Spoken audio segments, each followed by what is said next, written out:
Hey everybody, it's Bust here to preview the World Ender, the final expansion of the Darkin saga. And so, with Worlds coming up here in a couple of weeks, Riot has switched over to this kind of timeline to where the big premiere event immediately follows the release of the new set. And so they've spoiled the cards to everyone instead of just the players coming into Worlds. And so there's the opportunity for getting a little cheaty pants in there if you spread the word to people that aren't supposed to have the knowledge of the new cards. Riot didn't want to deal with that. And so we got all 68 cards at once instead of releasing them over the course of the next 2 weeks. And so we'll jump in and talk about those in just a moment. There's a handful of articles that are out and about that I wanted to make mention of before we speak to the individual cards themselves. The first one I wanted to talk about was in terms of rotation. That's going to be coming up on I believe that's in January. I think from the articles and notes I've read, it's supposed to happen with the release of the January expansion. And so on the main site, on the Play Runeterra site, there is a part two to the rotations article. This was a very good read.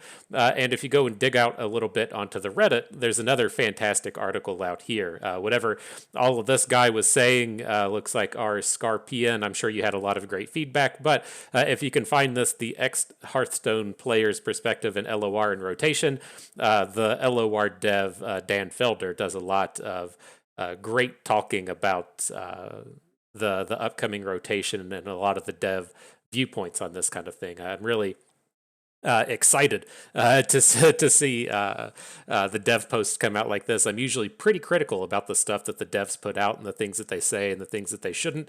And this guy tends to really stick to the things that I think that the dev should be saying. And so not saying stuff about the future, not saying here is the new gauntlet schedule, here's the new seasonal schedule, here's the new set release schedule. He doesn't really talk about stuff like that. He tends to say, here's what we done. Here's what we done did. Here's what we've done and why we did it and our kind of philosophy behind it. It's kind of about things in the past more so than things in the future. And I think he always puts together really thoughtful and well done posts. And so there's a lot of good talk about the rotation and the mindset and the upcoming thoughts and feelings from the Riot devs about rotation.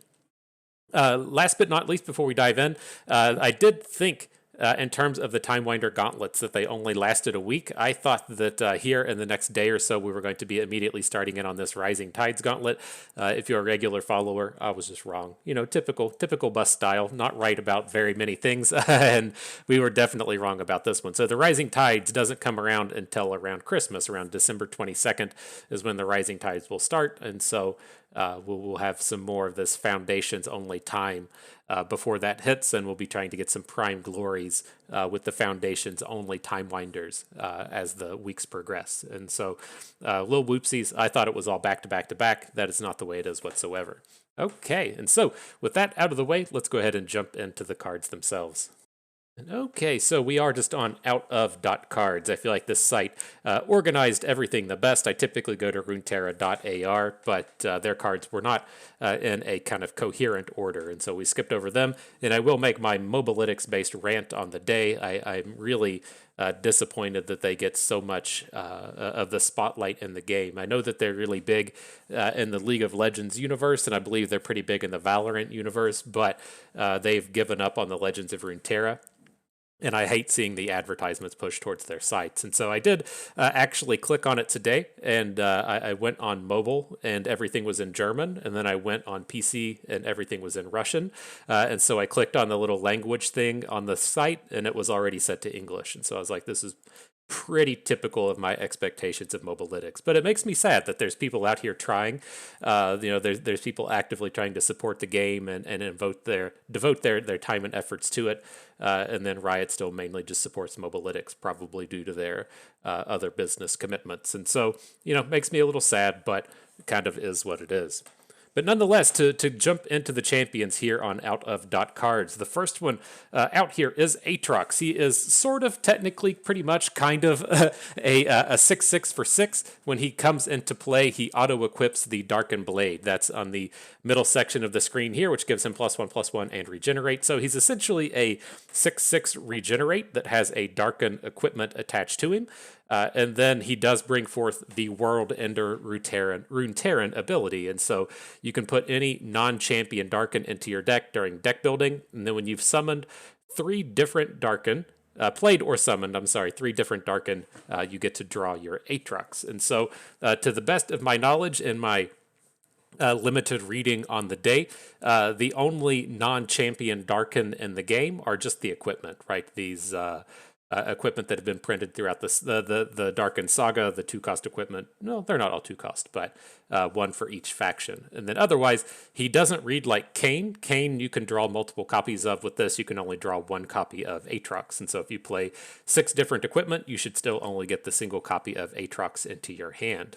And so in terms of this champion, I think it's kind of tough, right? In terms of just looking at him as like, okay, I want to be playing all of these Darkin equipment. The only place that's really kind of found a home is with Vayne, right? Vayne has been a pretty good place to include all of these equipment, and that's mainly just because of Tumble, with Tumble being able to cheat the equipment into play. If you want to get the full value out of your Tumble, that was the way to do it. Now, not to say that Aatrox Vayne isn't going to be a thing or it's not going to be terrible or whatever, but that was realistically the kind of only place that we've seen these Darkin really coming into play. The second piece of this ability is Aatrox really liking strikes. I do think his flip card, the Deathbringer Sweep, is quite good.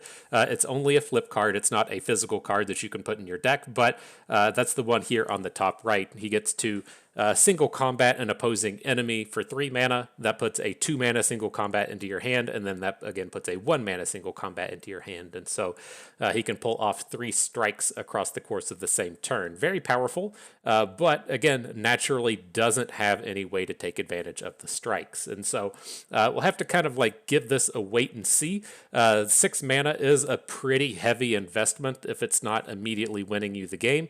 And I think that is the real big downside to a card like Aatrox, right? If we're looking at these expensive champions that really make an impact, you can say compare Sejuani. Sejuani most certainly made an impact. Just a big, overwhelmed, bruisery unit that comes into play useful ability to say something like Ornn, which is just a mountain of stats that doesn't do anything. And as it comes down to it, I do think Aatrox leans more towards that Ornn ability, and I don't think this is really a champion that's going to see much constructed play.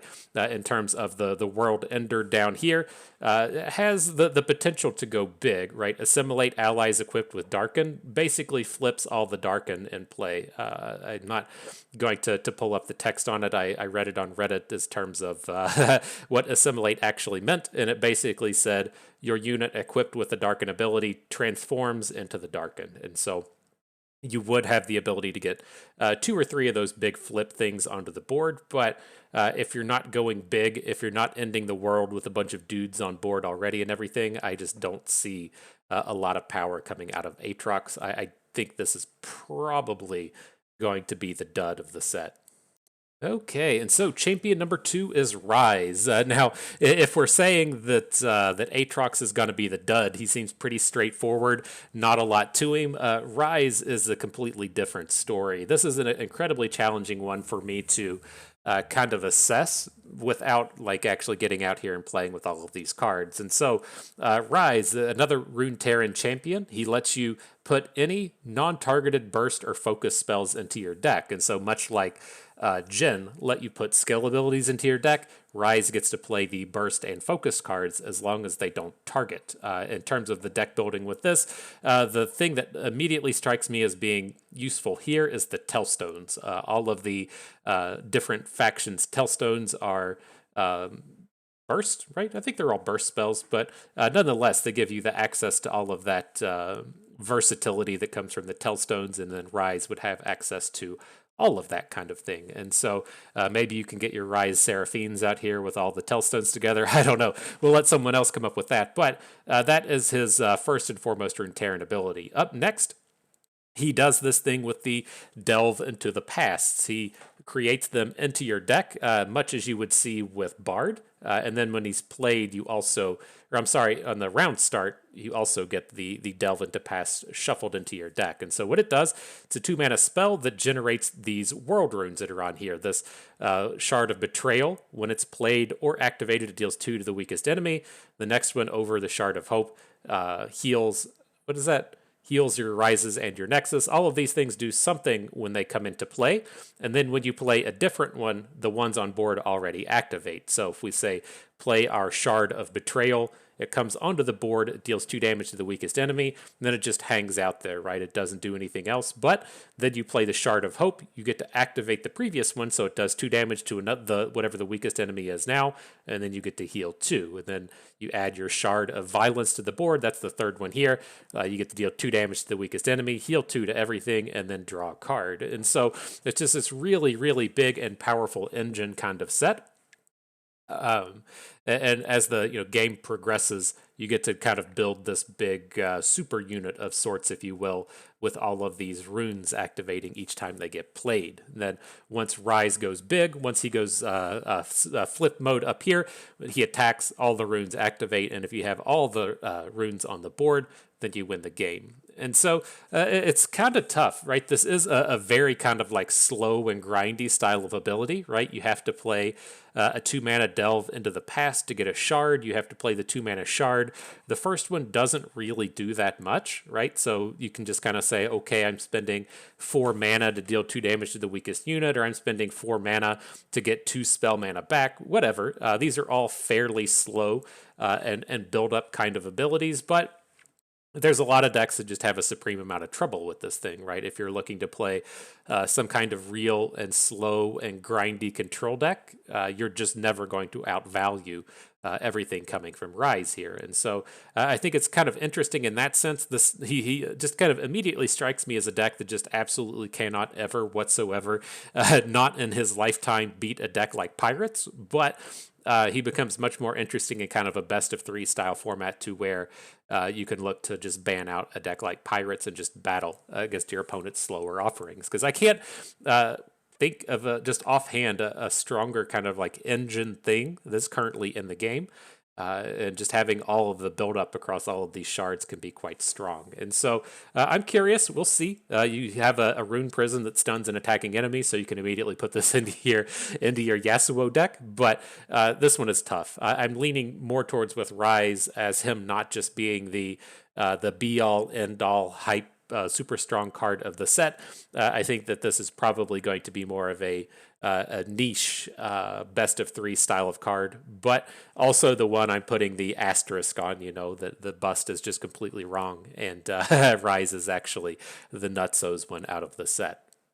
Okay, and then the third champion, Kayle. I guarantee you I will mistakenly call her Kayle throughout the the course of the videos. This is just one of those cards that I know in my head it's Kayle, but I've had it stuck in my head as Kayle for such a long time that I'm just going to end up repeating that over and over again. And so Vigio gets his new best friend in Kayle out here. They can summon the Emperor's Diaz and have a great day of playing Runeterra. But Kayle, extremely powerful champion here, and so her abilities, she gets +1 attack for each time an ally attacked with increased power, and then when she's summoned, she gives your other allies +1 attack, and so that is a permanent bonus, right? That's when I'm summoned, you give your other allies +1 attack, and then she gets that bonus kind of on top of that. And then this empowered ability, as long as you have that number or higher attack, then she gets the ability. And so that does leave the room from where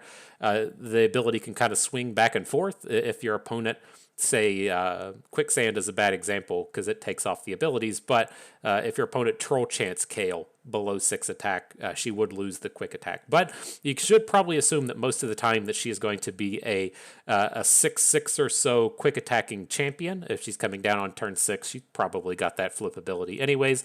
And then on the flip side, she picks up Overwhelm, and then if she's empowered at 16, she gets double attack. And so this just strikes me as another card that's just a huge OTK monster that's probably pretty easy to pull off. If you're looking towards Targon and towards things like Daybreak, there's a bunch of dudes just kind of easily getting the bonus attack, right? If you're looking at what's his name? Like the 2/3. I can't remember the name. He was the reworked one. The that gets the +1/+1 when something day breaks, or if you're looking towards the bird, the Daybreak bird, whatever it's called. There's lots of just like very easy options already within Targon to boost up Kayle. You can play things like Esmuth and make these things happen pretty easy. It's very easy to get this thing to pull off, and then you're just kind of being like, oh, cool, this OTK is like Pantheon, right? I've got a 18 attack overwhelm muted on the board. Let's see how quickly this ends the game. And so I think Kayle has some opportunity to give that big OTK punch, but in a different style deck than you would kind of see from Pantheon or the likes of Varus, right? I think that she goes more towards that kind of board build-up strategy, but still gives you that gigantic OTK punch that you're looking for to close out the games. Then the next kind of piece with Kayle, and the thing that also makes her a bit interesting to me, is her flip card Divine Judgment, which gives an ally, I can't take damage or die this round, and then you give your allies +1 attack. And so that if you have that second copy of Kayle in your hand, it should give you these very easy turns to where you say play Kayle on your opponent's turn 7. They have the odd attack token. You go into turn 8, and then you just attack with Kayle and have Divine Judgment in hand. You're presenting like 18 overwhelm attack with 3 other dudes. Excuse me. And then your opponent's your removal just gets counterspelled. It just seems like very, very, very easy OTKs that you can be pulling off with Kayle. And as we've kind of seen over the course of Runeterra, these abilities are extremely powerful. The thoughts and concerns and things that I kind of immediately have, where we just kind of got out of the format to where the turn 8 or so OTK strategies just crushed. Right, we just came out of the format to where Thralls was big, and then the likes of oh, it's slipping my mind. The Winding Light. There we go. As to where you would just get to turn 7 or turn 8 and just go, oops, I win the game. Kayle strikes me as fitting right back into that theme, which is very tough to counter for a lot of decks. And so I'm curious if she can't bring a bit of that back, because she strikes me as the one that is looking to get nerfed the most quickly. Okay, and so onto the Darkin equipment. These, again, are something that I thought were fantastic designs throughout the course of the game. Whenever we're looking at a card and trying to determine if it's good or not, we kind of have to ask ourselves if it's good early and if it's good late, right? So if we're playing our Legion Rearguard, he's, of course, very good early, but in the late game, he doesn't do so much. Then kind of the flip side, if we want to look at a card like Aatrox or Kayle, like we just saw, you can't play them until turn 6 of the game, so they are not particularly good early, but should be exceptionally good late. And so what we're seeing out of all of these Darkin equipment is they fit that mold as to where they're good early, right? They're all very cheaply costed on the equipment side. They give you some pretty reasonable combat stats, and then they're also good late and their ability to flip into the big Darkin. And so they're all good in that sense. They're all good to that degree. They're all playable if you want, but it's to kind of determine if they're going to be closer to the Bilgewater end of the spectrum, where that one just didn't really see any play, or if it's going to be more towards the Demacia one and the Vayne decks, or more towards the Targon one that just literally every Targon deck in the game plays. And so I think with this, the Darkin Staff of these is the one that's going to be the most polarized to me. I feel like it has the opportunity to just be like supremely good if we're wanting to say, like, what is the strongest thing that these items are doing? And with this one, if you want to say, well, if I get to get like 3 or 4 strikes in with this thing, then that's a pretty powerful ability. If I get to pay 1 mana and get a 4 mana return on it, that's pretty huge. That's got to be the most nutty equipment that we have out of all 10, but it doesn't give any combat stats and nobody cares about impact. And so on the times when this is bad, it should be pretty bad. And so I'm trying to think like in terms of 2 separate things here. I think number 1, if you're looking to kind of like build around Aatrox and get the full equipment deck going, then this one probably is going to be very important, just in terms of if you want to spend 6 mana on the various Darkin abilities, or the Darkin equipment to get them on the board, then the Darkin Staff is going to be the one that lets you build up that mana. That doesn't sound too appealing to me. I'm not really excited about Aatrox, but if you are looking towards that Aatrox and then again looking towards the strikes, you might see something a little bit more appealing in the Darkin Staff if you're getting to activate this multiple times across the game, then again, it really ramps up into value. And so I'm kind of interested in it in that sense. I'm not really convincing myself as I make these words coming out of my mouth, but I think there's definitely potential out of a card like this that just lets you cheat, right? Anytime you can break the rules of the game, then you really need to kind of take note of what you're looking at, and this one does let you break the rules of the game and coming out and generating this spell mana. On the big end, the Bow Cux, this one not particularly strong. Impact doesn't really do much, and so he may be able to hit for like 4 or 5 damage on attack just due to the impact, but a 7/9 vanilla unit for the most part doesn't really get me too excited.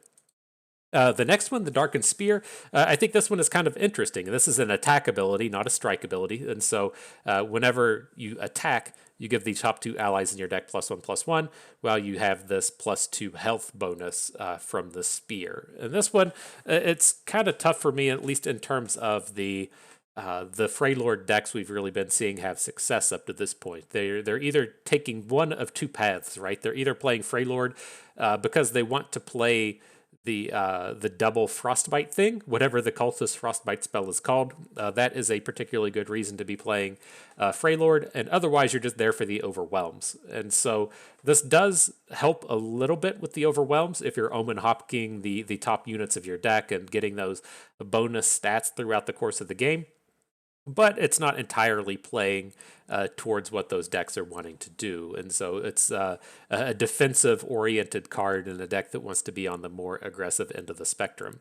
But as we've been seeing with things like Esmuth and its ability to, not Esmuth, whatever, the Darkin Lodestone, there we go. As we've been seeing with the Darkin Lodestone and its ability to just kind of spread those stats out across the course of the game, there's definitely some potential here. But with the Lodestone, you are getting to pick where those stats go a little bit easier than you do with the Spear. So definitely a little bit more high-powered. There's a lot of reward in this kind of ability. I would prefer to see it in a faction that is a little bit more interactive. And so if you're going to say have a lot of good challengers in your faction, then I would be a little bit more interested in the Darkin Spear.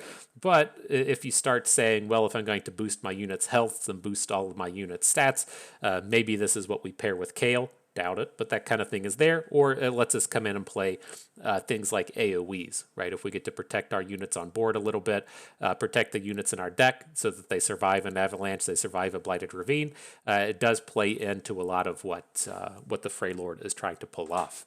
In terms of the flip, the Anaka,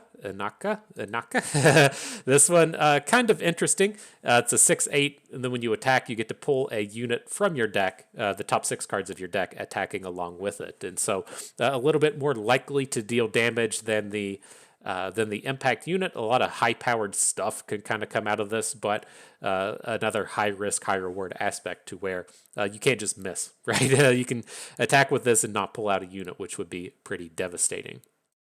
The last one, my argument for the best equipment out of the set, and that is the Darkin Fan. So it gives your unit +1 attack, and then when that unit attacks, you summon an attacking Dragonling. And so this one could kind of go both ways, right? It's interesting in the sense that, what if we put this on Greenglade Duo, right? The Greenglade Duo gets to attack, get a little bit of bonus out of this, summon a Dragonling, and then that Dragonling also gives the Greenglade Duo a bit of bonus attack. A lot of interesting powers and abilities there. Also within the kind of summon aspect would be looking towards the tokens decks, right? So if you load up Irelia with this thing, giving her quick attackness, a little bit more quick attack is good. The unit summon things there are quite strong. So the Azir Irelia style decks kind of interested in summoning these units for free. But then also on the kind of defensive end of the spectrum, this has a bit of potential as well, as you have decks playing Eye of the Dragon looking to just put the Dragonlings on the board. This isn't the same kind of board stall that you would get out of playing an Eye of the Dragon, but if you have this unit coming out and generating 4 or 6 health across the game, that's something that's certainly interesting and strong, and it does help you build up towards these 9 mana you would need to play the Breachwalker. Last but not least, the kind of interesting thing coming out of the Dragonlings are they are ephemeral. And so if you're looking to play the Shark Chariot style of decks, you have a way to just generate ephemeral units without playing terrible cards, right? Typically with your ephemeral based strategies, you're trying to play stuff like Haunted Relic or Hecarim Unit Summoner, whatever all those garbagey kind of cards are, where the Darkin Fan lets you both have a kind of recurring ephemeral unit without playing a terrible card. And so I think this has the potential to be the strong one. There's a lot of decks that it can kind of immediately slot into, be it tokens or ephemerals. There's a lot of space with this, with the unit summoning strategy. There's space with this just putting it on a quick attack unit, right? And so there's lots of interesting and strong things there. Then with this one, it's flippability. The 9 mana to play Pra, the Breachwalker, has a load of stats on here. If you look at the kind of mega thread on Reddit, one of the one of the devs has spent his morning explaining how this card actually works and when it does and when it doesn't do things. You can do weird stuff like play a shady character onto Pra and get all 3 units, since that's when the transform actually happens. But nonetheless, summoning 15 power worth of units, some of them having elusive and challenger and lifesteal, just very, very powerful. This is much more along the lines of what I would expect out of a game-ending Darkin, and I assume that this will probably just end the game every time it flips. But if you're really looking to get into the nuance of what this does, it's I Am Walrus, whatever their non-Twitter name is, is the Riot dev talking about this, and I just think more often than not, it's going to win you the game before you need to look up what the rules for this thing do.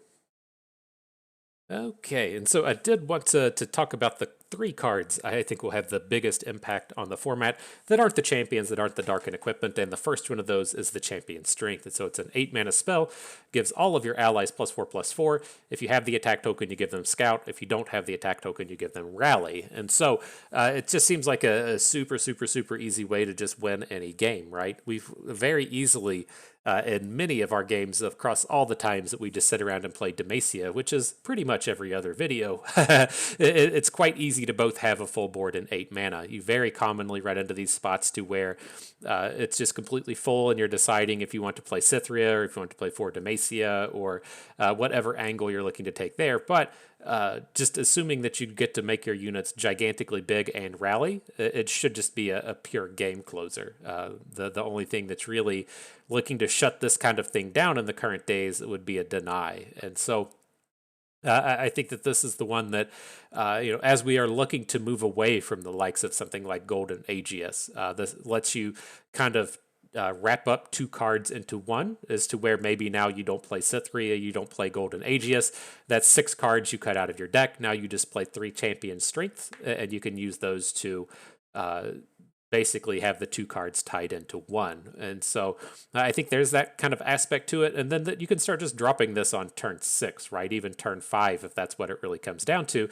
And if you're living in some kind of magical Christmas land to where you've played a couple of double summon units and you've got some cheap plays on the board, it's not realistically crazy to think that you couldn't kill your opponent with this on the 6th turn of the game. And so I'm really curious about it in that sense. If you're giving, +16/+16 and a rally, or if you're giving +16/+16 and all of your units scout, then you're attacking with that +16 twice. That is just a super, super easy way to close out a game. And so, it does have its downside. It is a pretty big mana investment, and it does require you to have units on the board. But I think this is going to be the kind of new era of Demacia booming, if you will. Then the place where I already know we're going to get super upset with this one is Reggie. is Reggie coming down and generating the Champion Strength? Is if we're playing against Heimerdinger Jace and they hit this thing off of a Flash and Brilliance, all of these things are going to be a bit of nonsense. But I think that this is going to be a nice and extremely high-powered play, and one that we're going to be playing quite frequently. Okay, so card number 2, the Rockbear Shepherd. This is the one, this is a kind of like really polarized one, I think, in terms of you're going to say, Bust, you're such a dum-dum, you're completely wrong and off on this one, or it's the one that completely warps the format. And so, first and foremost, it's a 1/3 for 3. It summons a hibernating Rockbear as soon as it comes into play, so it does give you some quick card advantage right from the start. And then when you summon an ally, you advance to your highest countdown landmark by 1 round. And so that's where things really start to get interesting. And so if we're playing the Sun Disc with Azir, and we have Azir summoning the additional Sand Soldiers, it gives us an opportunity to potentially shrink the Sun Disc down 3 cards, 4 cards, 5 ticks, whatever, while also giving us the potential for this hibernating Rockbear to hit the board. Also gives us the potential kind of pushing that over to the Xerath side of the spectrum, as to where, okay, I've played the Rockbear Shepherd, I've summoned the hibernating Rockbear, I don't really want to use it, right? I don't feel like I need the unit out of it this game. This gives me a good target to just throw away with a Rite from Beyond, Rite of Passage, Rite of Landmark Blow Up, whatever that thing is called. The 4 damage one gives you a very kind of easy way to tie into that, and then with all of the other unit summons tying into the countdown reduction. And so I think that there's some real potential for this in that sense. I don't really see it in terms of playing a Lissandra-based deck and using it with the Frozen Thralls. It doesn't feel like the home there. But if it's not in the Sun Disc, if it's not in Turbo Thralls, if it's looking to just play a realistically safe and fair game plan, then it still has some potential, right? I could definitely see a handful of Talia decks liking this, really just kind of churning out the Rock Bears quickly and getting some potential strength there. But I think first and foremost, using this as something to potentially activate the Shuriman movies 2 and 3 turns faster is something that the format really has to watch for. And so I have high hopes for the Rockbear Shepherd, bringing us back into a place to where we're watching the Sun Disc movie every other game. Okay, and the last one, Mihira, Aspect of Justice. It's a 5 mana 1/1, and we'll just stop right there. That's all you need to know. That's all you need to see. This one is no good, but no, I think that this is the most likely one to get nerfed out of the set. Everything about this card is just ridiculously strong. It's going to be reasonably easy to get this thing empowered. And so would you play a 5/5 elusive lifesteal overwhelm for 5 mana? Absolutely. That card is completely bonkers. That's better than what you get out of Pantheon a lot of the time. And so on that aspect, it's good, but it does more. It does even more than that. You do have a lot of games with Pantheon to where you just play as a kind of like board stall blocker. This doesn't do that, but if you on the just play it aspect of things, giving all of your allies in play and in hand +1/+1 is an incredibly powerful set of abilities. If you're passing out 12 or 14 stats, very reasonable to think that you're doing that. And if this unit comes down and starts activating that stuff, then it's just going to take over the game. And so it's a kind of must-answer threat in multiple different aspects, and that if it's just boosting your whole team over and over again, that's incredibly strong. Or if it's a 5/5 elusive overwhelm, or I'm calling it a 5/5 because that's what the empowered is. It's pretty easy for this thing to be a little bit bigger, but it's just if it's not immediately answered, it just does it all on its own and just supremely grows the board and provides this high-powered threat, really tough to stop in terms of the damage coming across, right? You can't just block it with Esmuth and return Esmuth to your hand since it has Overwhelm, and then the lifesteal is going to help these games stall out until Kayle comes down. And so really, really powerful looking thing. I think it's kind of easy to look at and say it's like, oh, it's a 1/1. That's a little bit too small. I think that this is going to. I don't even want to call it the sleeper. I think that this is probably just going to be recognized as the most powerful card out of the set right from the get-go, and one that we're going to be seeing a ton of as we come up to Worlds. And so that was our preview of the World Ender. Agree or disagree? Let me know down in that comments section. If I missed a card you wanted to hear about, let me know. We'll talk about it in an upcoming video. And that is going to do it for us today. And so I hope everyone enjoyed the video. Hope you maybe learned a thing or two along the way and had a good time watching. Well, this is Bustin' Me. Thank you for being here.